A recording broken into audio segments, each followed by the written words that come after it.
The director of Venom, Let There Be Carnage, told The Hollywood Reporter that when it came to deciding what Venom, Let There Be Carnage was about, at one point a major part of the story and the entire plot was having Tom Holland's Spider-Man be in the film the entire time. And boy, that would have been something.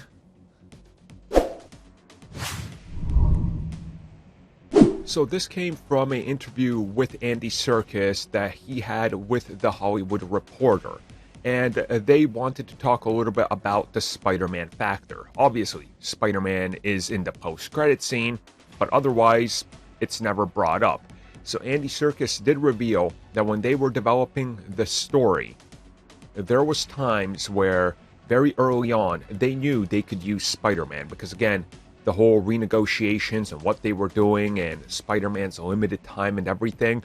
And he said that Spider-Man was very important to the plot of the film at one point, that he was literally built into the story and had a much larger role in the sequel.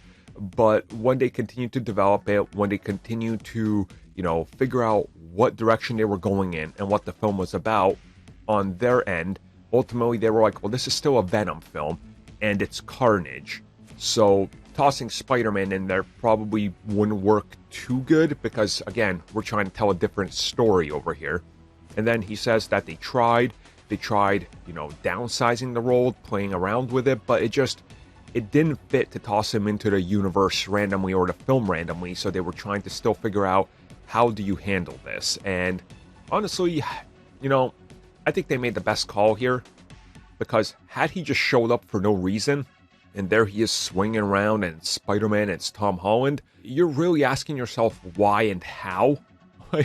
Is he, what is the point? From a story perspective, it would have seemed rushed and pointless. From pretty much every angle you look at it, you're like, this just doesn't work for this film, especially what the film ended up being.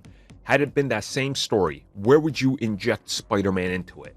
You literally can't. It doesn't have anything to do with him, which I think, again, they made the correct call here.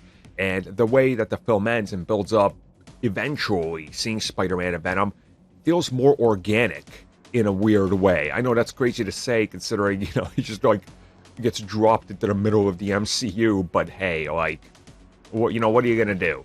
It's better than him just being important to the entire plot, but we've never had it established that he exists in this universe, so it works better the way we got it. But I'm kind of surprised that cooler heads prevailed at Sony, I'll be real with you. That's kind of the shocking factor to me. It's like, they had the opportunity to toss Spider-Man in there, and somebody was smart enough to go, maybe we shouldn't rush this.